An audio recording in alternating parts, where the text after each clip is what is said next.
Thank you. Thank you. I might be back. That's cool for a while. It's me leaving the gym. I'm sometimes I have to make an effort to be social, especially when I'm feeling awfully elevated from a bike ride. I just rode. Ow, excuse me. Just rode from in a New Jersey I got, not the state New Jersey, but a new bicycle jersey I got. A Navara.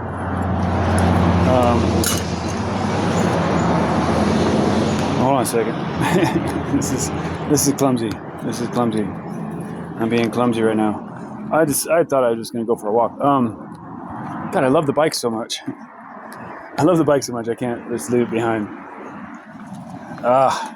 Just had a most amazing ride. Restorative, energetic, motivated, fast, efficient, clean, fun, energizing, life-affirming little 12-minute bike ride. It's amazing what that can do to your mind. So here's the thing, when you're in a car, can you just get in the car and go as fast as you want all the time? No. Can you? When cars are engineered to go fast, like the Koenigsegg Agera on a public road in Washington with 258 miles an hour, that's what the car is built for. It's a $10 million car, but the engineering of the vehicle is to make it go as fast as possible. And where can you drive a car at 258 miles an hour? Wow, this is aggressive. Wow. All right, let me get through this little pinch here. I got hit by a school bus. And then a Dodge, whatever that is. And a Mack truck pulling. Okay. You gotta laugh, yo. Yeah. Look. I apologize for the wind noise. I'm doing this one-handed. I had to go fairly quickly to get through that little pinch. But I'm just rolling here. I'm just rolling. Kids looking at me now. Okay. Here's the thing, yo. I love bicycles. Talking about the Koenigsegg Agera, okay, 258 miles an hour on a public road in Washington. Years ago, I'm sure that record's been broken. But the vehicle is engineered to do that. This vehicle is engineered to multiply, amplify, collect, and assist with the energy that this machine produces. This machine is powered by tacos and beer and produces about 400 watts for 30 minutes on my best day. About 400 watts. That's my FTP is about 360. If y'all know what FTP is. Functional threshold power. Oh, I might as well just start going into the things I know about training and physicality and elite athletics, because y'all seem to forget I'm a world champion. I forget. Every day I forget, because it looks so hard.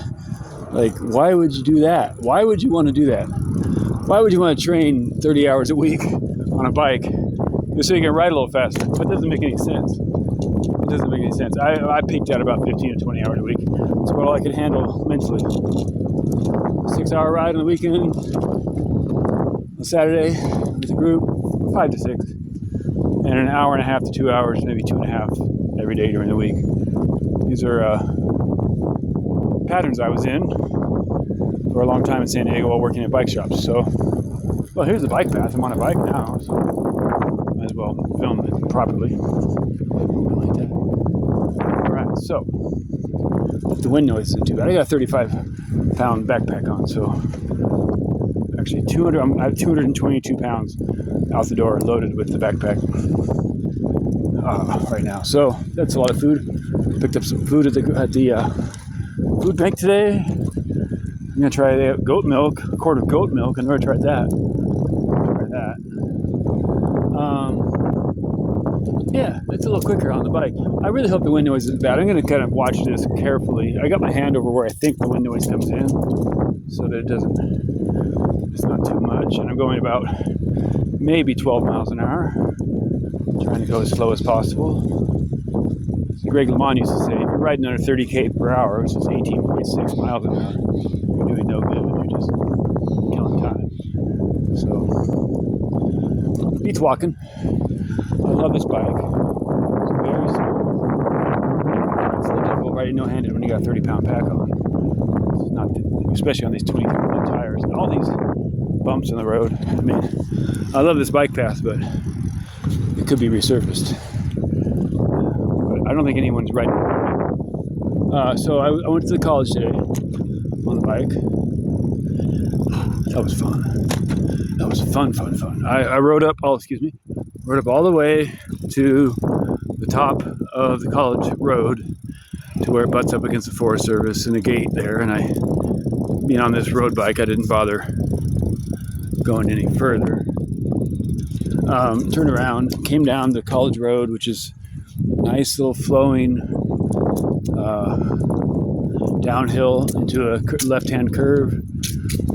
Probably 6% grade, and there's speed bumps, so there's ways around them on the sides if you're a good rider and you don't break stride. And I had it in the 5213 spun out.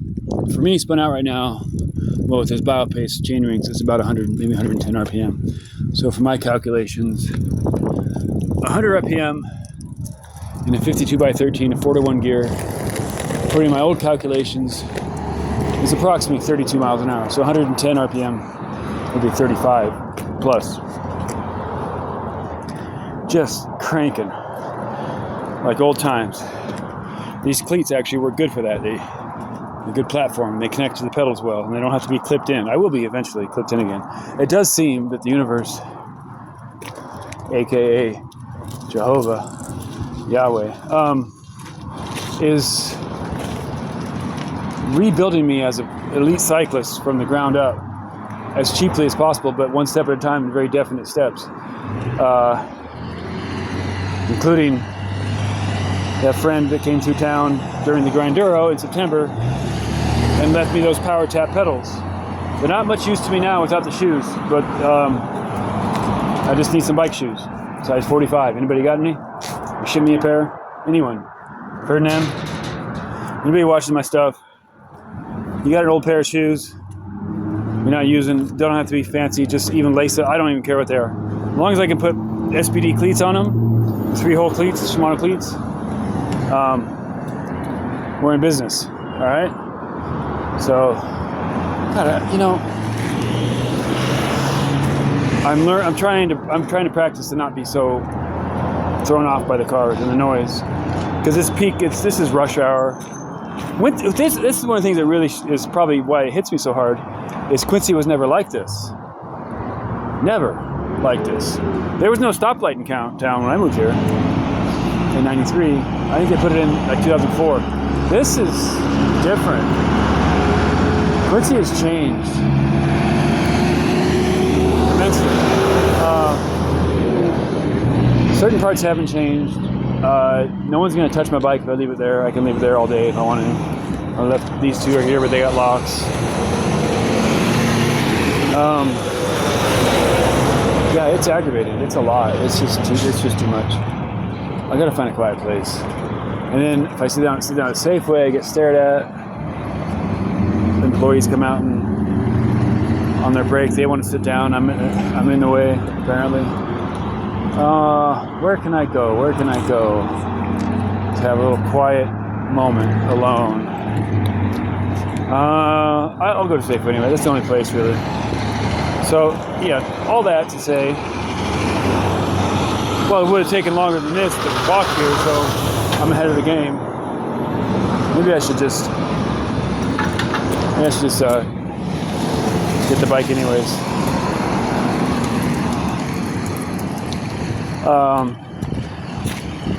Yeah, if someone on a road bike, it's good to see someone out riding, but he doesn't know how to ride. That's another thing about all this, is like, when you actually know how to ride, it throws people for a loop, because most people just kind of plod along at 40 RPM or some stupid thing. They don't know what's happening, really. I got a job. I pressed the button and we got the bike. So here we go. Yellow. I made it. So here we go. I'm pretty thirsty. I'm gonna get a something cold to drink. Probably a kombucha.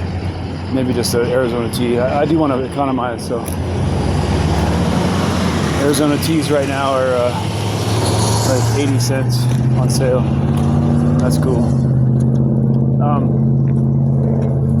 Yeah, I mean, okay. I've said it recently before or whatever. You all know that I believe that my life, well, I believe anyway, I always believe that my life has always been recorded. You know, by God himself. I think today they call it the Akashic Records, if you're going to be politically correct or spiritually correct or New Age or something. Everything's being recorded. So to be in the practice of that, it's called practicing the presence of God, being aware that you're being watched and judged and weighed on the scales at every moment. Everything you think, everything you say, everything you think is being judged. That's heavy. You know, I don't... Your mic is so bright, it's blinding. Oh no! I like this one. This is Mr. Miyagi. Look at that. It's pretty nice looking bike. A Miata 1989, I think. Yeah. Shimano 600. It's a teleportation device. It looks like a good classic. It is a classic. Actually, REI found this frame and co-opted it, and they called it the Navarro road bike for a long time. Was this bike in the 90s? This is beautiful. This is what I started riding on in 1988. I had a bike. The guy rebuilt. It was it was the original rock hopper. Yeah. Oh yeah, 81 somewhere around there. Burned up in the 50s. Oh, did I'm sorry to hear that. Yeah, that's a classic. 81 or 79 actually, Specialized. So now I just have a gravel grinder singles thing. It works great for what I'm using. Fun for around here. I can't go up the Forest Woods roads, not on these gears, not on these tires. But for what this is a perfect representation of this era. Yeah. And everything's right about it, and it fits me just right. I'm very fortunate. It looks like a beautiful bike. A 54 centimeter, 1989, all steel, triple butted, spline triple butted from Miata. What do you? Nothing to. I have football cleats. They grab a little bit. It's almost like. It's almost as good. Huh? Almost as good because I have the BioPace. You're more pushing like an elliptical than you are doing circles like it would on a fixed gear. Yeah. So it's not as much of an effect. I have some power tech pedals, but I need some shoes, some clip-in shoes. All my stuff has gone missing or lost or whatever. Bike. Yeah, thank you. I enjoy it. Having fun. Yeah. Beautiful. See, I love it. When something's made properly, it's just beautiful. When something is used properly, it's beautiful. This was probably in its day, this bike. I don't want to talk dollar amounts, but I would imagine this was a $700 road bike. It's not light. It's not at the top of the line. It's not, this wasn't a Tour de France bike. This is probably a local Criterium racer that had that in Reno. It says it's from Reno. Big fan, big fan. I need to get something to drink.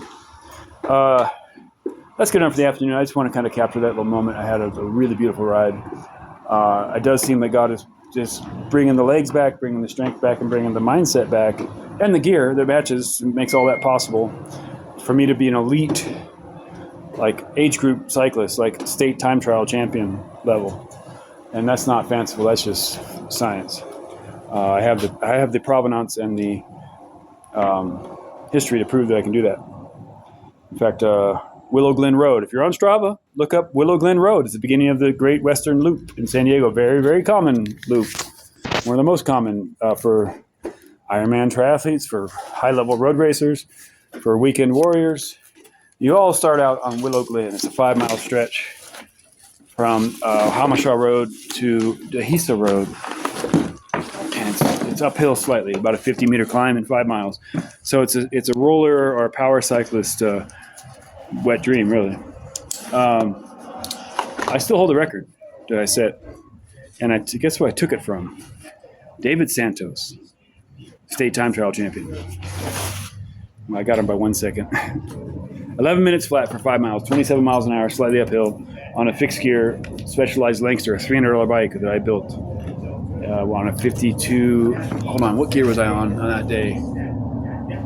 I think 5115, like a velodrome racing gear. So 5115 at 27 miles an hour is approximately, it's 3.4 to 1. That's 100 RPM, 102, 103 was my standard rhythm when I was racing. Maybe 108 on the velodrome, but 102, 103 in a time trial is spinning good, but also staying on top of that gear. You become the pilot and the passenger of the beautiful machine that you're on, and in the beautiful machine that you're inhabiting, your spacesuit. I like this spacesuit. This one's good. I'm keeping it. I've worked hard to make this thing I like. 50 years, just getting stronger, just waking up, just starting. Just getting started, y'all. So it's good news to me. It's good news to everybody because I got a lot of good to do still. I'm not going anywhere. I'm not leaving Quincy anytime soon. God bless America, y'all. Over and out.